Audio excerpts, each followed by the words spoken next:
Ayan mga kapatid, at ito na nga yung ating part 2 sa pagtulong natin dito kay tatay, at kayo na po ang bahala kung ano ang gusto nyong sabihin o anong masasabi nyo dito sa ginawa nating pagtulong sa kanya. Ayan, maraming salamat sa panunod mga kapatid. Okay, dito banda sir, sa kaliwa ka, kaliwa. Sarado yata dyan. Ayan o. So paano, dyan ka na muna sir. Iwan ka na namin.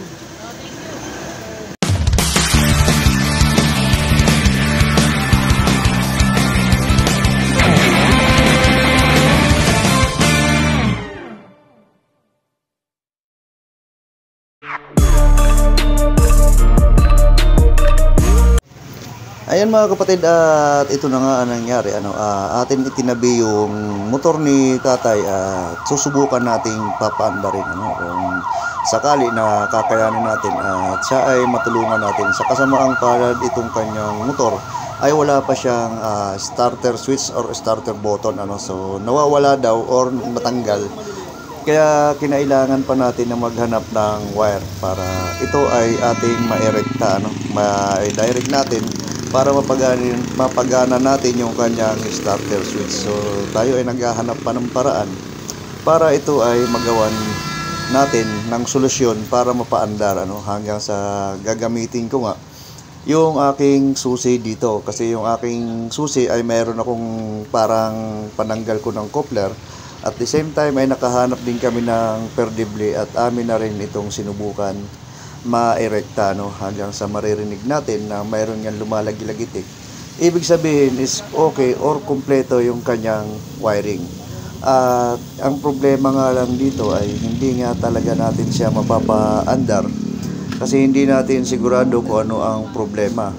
Kasi wala nga tayong tools at hindi natin ma-check up. Pero ito ay malakas naman ang kuryente na galing mismo sa kanyang ignition coil, at pagpa-start ko nga dito ay talagang nakuryente din ako habang ini-start natin. At ako ay talagang medyo nagulat din ng bahagya dito, at ito tuloy-tuloy pa rin tayo sa ating pagpapa-start. Baka sakali makatulong tayo dito kay tatay kasi ito ay medyo malayo-layo na rin ang tinutulak. At ito nga ay wala rin pong tumutulong sa kanya na bigay man lang ng kaunting tulong sa kanya o mapaanda rin yung unit niya o itulak or madala doon sa pinakamalapit na shop. Kaya ito nadaanan niya namin, tayo ay kawang gawa o nagkusang loob na rin na paanda rin. At sa kasamaang palad niya lang is talagang hindi na rin natin kinaya talaga na mapagana yung kanyang unit At kahit anong gawin natin is ayaw talaga. So kinailangan pa natin siyang i-center stand or tanggalin talaga yung kanyang side stand, kasi nga inaakala rin natin talaga rito na ito ay mayroong kill switch doon sa kanyang side stand. Kaya ayan, patuloy pa rin tayo sa ating pagkakalikot. At hanggang sa talagang wala na tayong magawa, tayo ay nakapag-desisyon na rin na dali na lang sa pinakamalapit talaga na paggawaan itong motor ni tatay. At dito nga natin sisimulan yung ating pagtutulak ng sa paano naman natin gagamitin. So sana hindi na naman tayo mabas dyan na sasabihin mali na naman ang ating gagawin. So mag-i-start tayo magtulak dito kay tatay hanggang sa doon sa paggawaan malapit lang naman, wala namang 500 meters. Is mayroon na rin talaga namang shop na pwede nating pagpagawaan ng kanyang motor. At yun nga, iiwan din natin siya doon kasi gawa nung iba rin yung lakad natin at wala talaga tayong tools na gagamitin para mapagana o mapaandar yung kanyang unit. At ito ay sinusubukan din natin check upin yung kanyang fuel tank sisilipin natin kung ito ay may gasolina. At ito ay malapit naman mag full tank, so lagpas kalahati din ang laman. Kaya so walang problema doon sa kanyang fuel system at wala rin problema doon sa kanyang kuryente kasi malakas naman yung kuryente at nakasalpak din yung kanyang spark plug cap.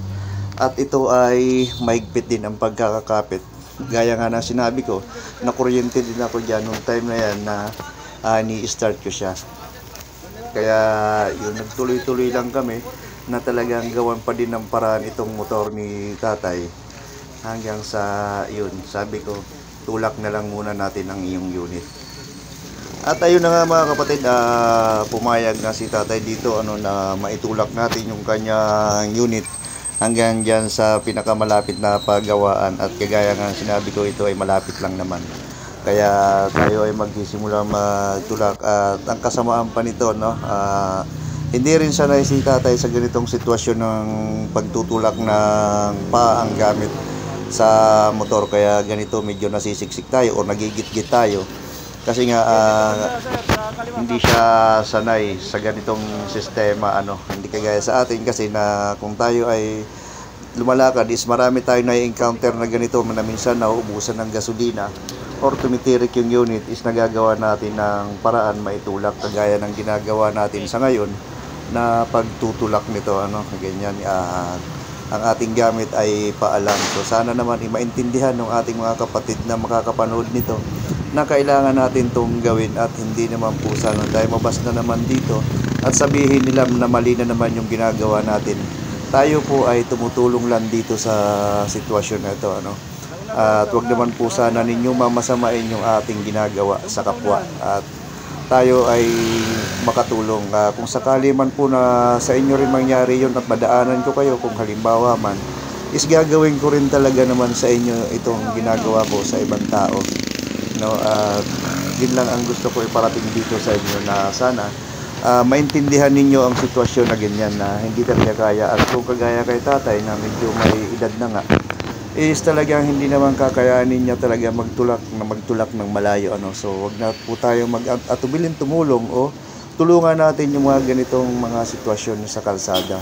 Ito naman po ay babalik din sa atin kung halimbawa na tayo man din po ay masiraan o hindi na rin umandar ang ating unit. So yun lang ang sa akin doon mga kapatid. Ayan, so nagpatuloy na rin po tayo sa aming biyahe.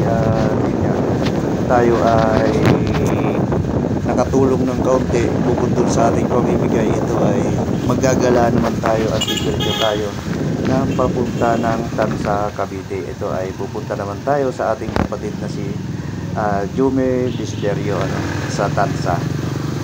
So patuloy lang tayo sa ating biyahe muna hanggang sa tayo ay hindi na makakakuha ng video pagkagaling natin dito or pagkabalik natin kasi naubusan na rin tayo ng oras at the same time is hindi na rin maganda yung sitwasyon ng ating camera at ng ating cellphone is lobat na. Ayan, nandito na nga tayo sa part na to ng airport road at makikita ninyo ang naiyan. Ayan, isa pa sa pinakamagandang pagkakataon mga kapatid na nadaan ako dito sa lugar na ito na ngayon ko lang nadaanan ulit na napakaganda na pala ng sitwasyon ng kalsada rito, hindi na traffic at napakaalwan na daanan dito. So hindi na tayo pupunta doon sa mga area dati ng mga tricyclean. Ngayon pagka ito ay nadaanan natin is diretso na ang kalsada. Ayan, at ito na nga mga kapatid, tayo ay pabalik na galing ng Tansa. Tayo ay galing muna sa gasolinahan at tinawag ng pangangailangan, ika nga. Ayan, dito sa kaluwagan ng kalsada na to ay nagpatuloy pa rin tayo sa ating biyahe galing Tansa.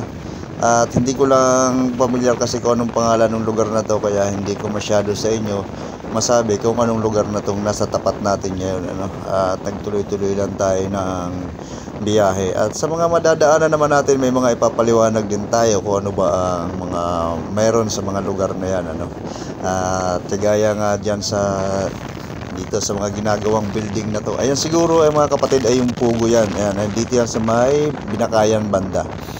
Ayan, ito yung mga pinasarang Pogo na building, at madadaanan din natin yung malaking Pogo talaga na building na nakasara na, is nakasulat talaga or nakalagay doon sa kanilang gate na close na talaga, is as in wala na talagang operation, so natigil na. Gawa nga nung utos din niya ng gobyerno na maipasara dito sa mismo sa tapat ng Island Cove na to, dito sa Binakayan. So ayan, kung makikita natin, ayan close. Yan, di ba? Sarado na sila.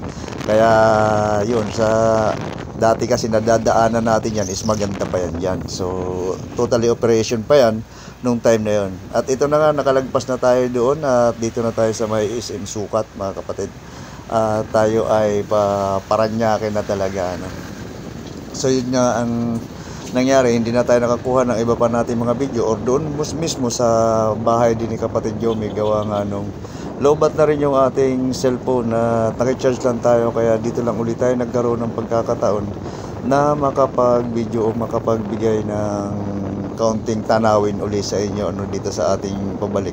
Itong binabaybay natin ay papunta na po ito ng Sukat Road. Ayan, nandito na tayo dyan, malapit sa Ibacom, Palianas na, ano.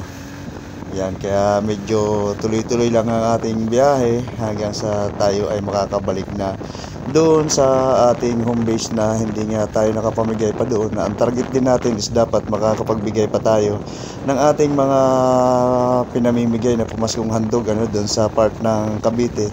Nga lang, gaya ng sinabi ko kanina is na lobat na po talaga yung ating cellphone. Kaya hindi na tayo nakakuha ng video ron, or hindi na rin tayo nakapag-update ng ating mga bibigyan pa sana na ating mga kapatid na mga motorista or tricycle driver din, ano. So hanggang dito na lang, mga kapatid. Maraming salamat po sa inyo. Ingat tayong lahat. Ayan, mga kapatid, hindi kami nakaubos. Dahil pang natira, TMX. puro pang TMX ang naiwan kasi Puro barako yung mga motor. puro barako yun. Walang TMX. Yun na nabigyan natin, yung puro barako. So mag-end na tayo. Marami pa tayo pamibigay, mga kapatid. Kung may mga event pa tayo susunod, hindi kaya may mapupunta pa tayo. Kaya may pupunta rito, mayroon pa tayo mabibigyan, no? So yun, dahil sobra. Puro pang TMX. Malalaki kasi talaga yung spark plug na naiwan. So yun. Thank you mga kapatid.